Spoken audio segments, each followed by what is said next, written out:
Për të bërë njeri i mirë do të keni shumë pengesa. Për të bërë i virtytshëm shumë vështirësi. Për të bërë i keq është shumë lehtë. Për të ditur pak duhet për të mësuar shumë. Kohët e vështira krijojnë njerëz të fortë. Njerëzit e fortë krijojnë kohë të mira. Kohrat e mira mund të krijojnë njerëz të dobët dhe njerëzit e dobët krijojnë kohë të vështira. Bëhu i ndjeshëm gjatë jetës dhe i respektueshëm në raporte ndaj njerëzve. Me ndërgjegje të sinqertë, ti jo vetëm ndërron mendjen e individit, por mund ta ndryshosh edhe mendjen e një shteti. Dhe kur them shteti, bëhet fjalë për diçka shumë serioze nga një ngjarje e vërtetë që ka ndodhur gjithçka rastësisht nga dy persona në një treg botëror. Dhe ndoshta ndokush nga ju që po dëgjoni këtë video ka dëgjuar më herët dhe mund ta dinë ngjarjen që do ta rrëfejmë në vijim. Mirë po, për ata që nuk e kanë ditur më herët, do ta dinë tani në vazhdim duke shpjeguar më hollësisht befasit e ngjarjes. Qysh se nga shekulli i 8, jerës son, Indonezia filloi të bashkëpunonte me tregtar nga Arabia Saudite. Arabët vizitonin shpesh herë tokat aziatike për t'i përmbushur kërkesat e tyre nga fusha tregtare.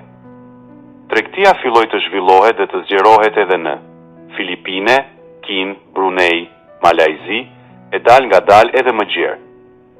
Arabët zhvilluan tregti të sinqertë, të ndershme me cilësi të lartë. Aty nuk vlerësohej vetëm paraja, por edhe produktet me vlera shumë të sinqerta njerëzore. Pra, një tregtar i sinqert ndryshoi jo vetëm mendjen e një personi, por edhe mendjen e një shteti. Ku filluan negociatat për produktet, njëri nga tregtarët vendas, pra nga Indonezia pyeti tregtarin arab për kualitetin e produkteve. Tregtari arab filloi të shpjegojë në mënyrë të sinqertë dhe i tregoi se kualiteti nuk është i përsosur, por është njëri nga kualitetet më të mira. Tregtari vendas mbeti i habitur, buzëqeshi dhe i thotë: "Të gjithë tregtarët e mëhershëm kanë tentuar të shesin produktet e tyre duke u munduar të më bindnin që t'i blija. Ti dallon nga të tjerët, se nuk mundohesh të më bindësh dhe të shesësh, ti aq i sinqert, sa që më detyron të blej nga ti." Në fund kam edhe një pyetje: nga je me origjinë? Tregtari u përgjigj: "Jam nga Arabia" dhe i thot blerësit: "Nuk më toleron ndërgjegja të mashtroj, jo vetëm ty, por askënd." Dhe ditë pas dite, bisedë pas bisede me funksionar të lartë shtetëror, filloi bashkëpunimi zyrtar ndërmjet Indonezisë dhe Arabisë Saudite. Që nga koha e atyre dy personave të sinqert, sot Indonezia është shtet i konvertuar në fen islame. Nga fundi i shekullit të 13 dhe në shekujt e 14 dhe 15, u konvertua popullsia edhe në Filipine, Brunei, Malajzi, madje arriti edhe në Kinë. Sinqeriteti nuk është fontane dëshirave, por deg nga pema e drejtësisë që nuk shprehet me prapamendim. Por çka shprehet thuhet me gjithë shpirt ashtu si e ke në mendje.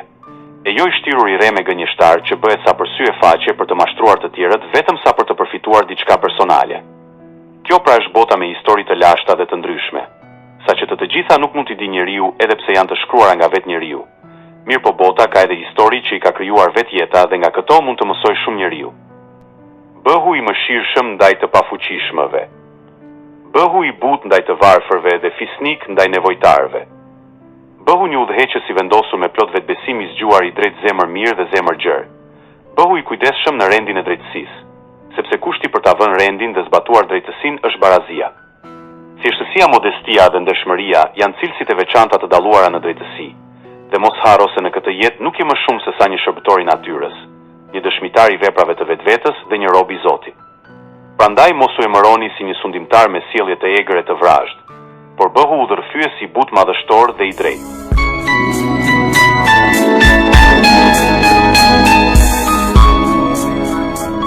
Për t'ju njoftuar me videon e radhës, abonohu në kanalin Brenda së Vërtetës. Faleminderit për mirëkuptim dhe deri atëherë u dëgjofshëm për të mirë.